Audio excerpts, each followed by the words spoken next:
வணக்கம். இன்றைக்கி இந்த வீடியோவில் ஃபில்டரில் இருக்க வேனிஷிங் பாயிண்ட்னா என்ன, அதை எப்படி நம்ம யூஸ் பண்ணிக்கலாம் அப்படிங்கிறத பார்ப்போம்.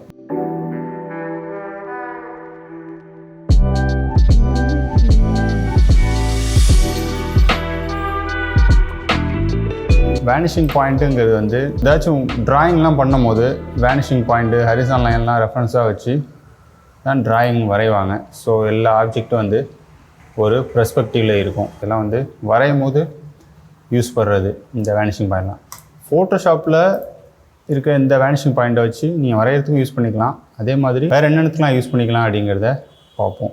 இதுக்கு முன்னாடி நம்ம எடிட்டில் இருக்க பெர்ஸ்பெக்டிவ் வார்ப் அப்படின்னு பார்த்தோம். ஸோ ஆப்ஜெக்டை பெர்ஸ்பெக்டிவ் ஏற்ற மாதிரி எப்படி வார்ப் பண்ணுறது அப்படிங்கிறது தான் பெர்ஸ்பெக்டிவ் வார்ப்பு. அதே மாதிரி இந்த வேனிஷிங் பாயிண்ட் அப்படிங்கிறது ஒரு ஆப்ஜெக்ட்டுக்கு மேலே இன்னொரு லேயரை போடும்போது அதை ஒரு பெர்ஸ்பெக்டிவில் ப்ளேஸ் பண்ணணும். அப்படி வேனிஷிங் பாயிண்ட்டை யூஸ் பண்ணி ப்ளேஸ் பண்ணி இப்போ இது எப்படி யூஸ் பண்ணலாம் அப்படிங்கிறத பார்ப்போம். ஃபில்ட்ரு போங்க, வேனிஷிங் பாயிண்ட்டை கிளிக் பண்ணிங்க.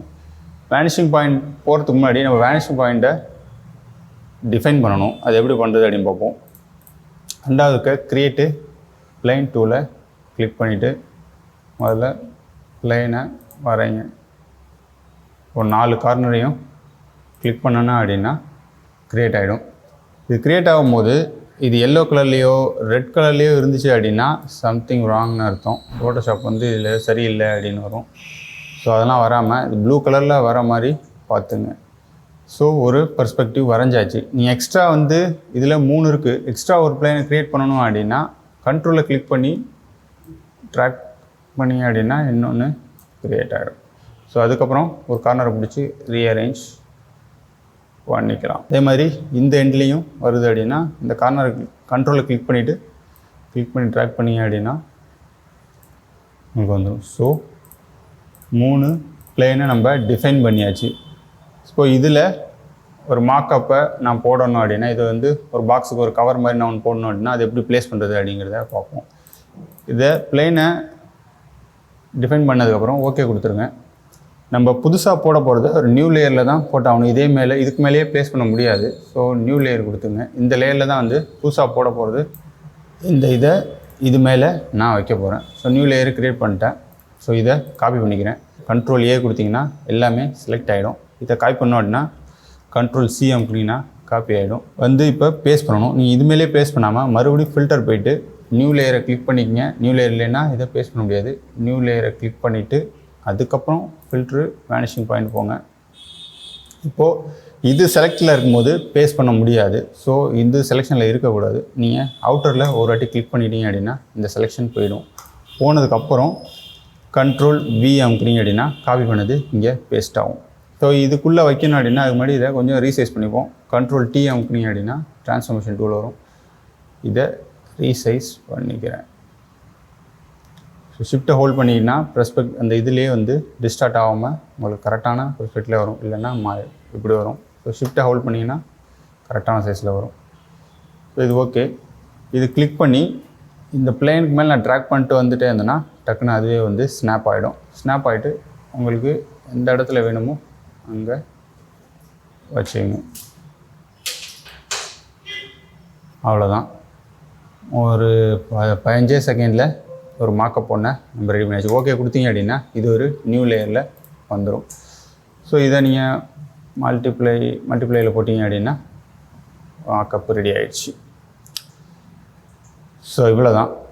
ஸோ மாக்கப்லாம் டக்குன்னு ஒரு சிம்பிளான ஒரு மாக்கப் பண்ணணும் அப்படின்னா நீங்கள் வேனிஷிங் பாயிண்ட்டை யூஸ் பண்ணி ஒரு மாக்கப்பை க்ரியேட் பண்ணிடலாம். இந்த மாதிரி மாக்கப் மட்டும் கிடையாது. நீங்கள் பெர்ஸ்பெக்டிவில் எதெல்லாம் வைக்கணும்னாலும் இதை வைக்க முடியும். உதாரணமாக இப்போ இந்த ரோடு இருக்குது. இந்த ரோட்டில் என்னோடய லோகோவை வைக்கணும் அப்படின்னா இந்த ரோட்டோட பெர்ஸ்பெக்டிவில் என்னோடய லோகோ வைக்கணும்னா நீங்கள் வைக்க முடியும். ஸோ அதே மாதிரி ஃபில்ட்ரு போகிறேன், வேனிஷிங் பாயிண்ட் போகிறேன். ஃபஸ்ட்டு வேனிஷிங் பாயிண்ட்டை டிட்டர்மைன் பண்ணுறேன். முடிஞ்ச அளவுக்கு நான் க்ரியேட் பண்ணுறேன். கொஞ்சம் ஜூம் அவுட் பண்ணிக்கிறேன். ஜூம் அவுட் பண்ணணும் அப்படின்னா ப்ளஸ் தான் காட்டும். மைனஸ் காட்டணும் அப்படின்னா ஆல்ட்டை கிளிக் பண்ணிங்கன்னா மைனஸ் காட்டும். ஒரு கிளிக் பண்ணிங்கன்னா ஜூம் அவுட் ஆகும். ஓகே, இப்போ நான் ப்ளைனை எடுத்துக்கிறேன். ஓகே கொடுத்துருங்க. இப்போ நான் வேனிஷிங் பாயிண்ட்டை ரெடி பண்ணிட்டேன். இப்போ இதில் ப்ளேஸ் பண்ணணும் அப்படின்னா அதே மாதிரி நியூ லேயர் கொடுத்துருங்க. லோகோவை கண்ட்ரோல் ஏ கொடுத்து கண்ட்ரோல் சி கொடுத்தீங்க அப்படின்னா காப்பி ஆகிடும். ஸோ இங்கே வந்துட்டேன், நியூ லேயர் போட்டேன், நியூ லேயர் செலக்ட் பண்ணிட்டு ஃபில்ட்ரு போயிட்டேன், வேனிஷிங் பாயிண்ட் போயிட்டேன். வேனிஷிங் பாயிண்டில் இதெல்லாம் செலெக்ஷனில் இல்லாமல் வெளியில் ஒரு வாட்டி கிளிக் பண்ணிட்டீங்க அப்படின்னா செலெக்ஷன் இல்லாமல் ஆகிடும். அதுக்கப்புறம் கண்ட்ரோல் வி அமுக்கணும்னா லோகோ பிளேஸ்ட் ஆகிடும். இப்போது இதை ட்ராக் பண்ணி இழுத்து வந்தேன் அப்படின்னா இங்கே பேஸ்ட் ஆகிடும். கண்ட்ரோல் டிஎம் கீ கொஞ்சம் பண்ணிக்கிறேன். ஸோ அதே மாதிரி பஸ் பண்ணிக்கிட்டேன் அப்படின்னா ரோட்டில் என்னோடய லோகோ வந்த மாதிரி ஒரு எஃபெக்டை க்ரியேட் பண்ணியாச்சு. இப்போ என்னென்னா இன்னும் கொஞ்சம் ரியலிஸ்டிக்காக மாற்றணும் அப்படின்னா போயிட்டு பிளெண்டிஃபில் அண்டர்லைன் லைனில் போய்ட்டு ஆல்ட்டை கிளிக் பண்ணி இது மேலே கிளிக் பண்ணிங்க அப்படின்னா இது ரெண்டாக டிவைட் ஆகிடும். அதுக்கப்புறம் ஒன்றை பிடிச்சி இழுத்தீங்க அப்படின்னா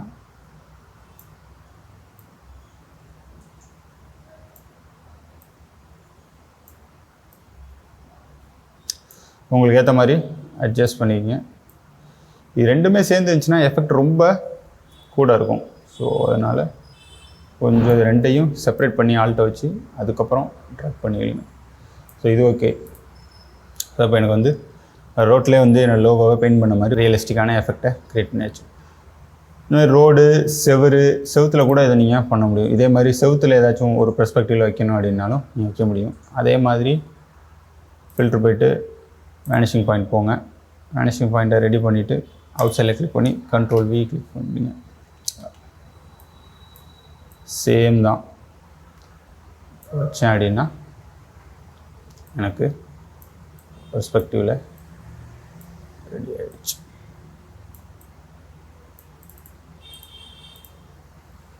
ஸோ இங்கே வச்சுனாலும் வைக்கலாம், இல்லைனா தள்ளி போய் வேறு ஜன்னலில் வைக்கனாலும் வைக்கலாம். அதுக்கேற்ற மாதிரி அது சைஸு மாறிடும். ஸோ போக வந்து சின்னதாகிட்டே போகும், கிட்ட வர வர வந்து. ஸோ இதுதான் வந்து வேனிஷிங் பாயிண்ட். பெர்ஸ்பெக்டிவ்க்கு ஏற்ற மாதிரி நம்ம ஆப்ஜெக்டை ப்ளேஸ் பண்ணிக்கலாம். இங்கே வச்சு ஓகே கொடுத்தேன் அப்படின்னா இங்கே பேஸ்ட். ஸோ இப்படி தான் வந்து வேனிஷிங் பாயிண்ட்டை யூஸ் பண்ணணும். நெக்ஸ்ட் வீடியோவில் பார்ப்போம். Thank you so much.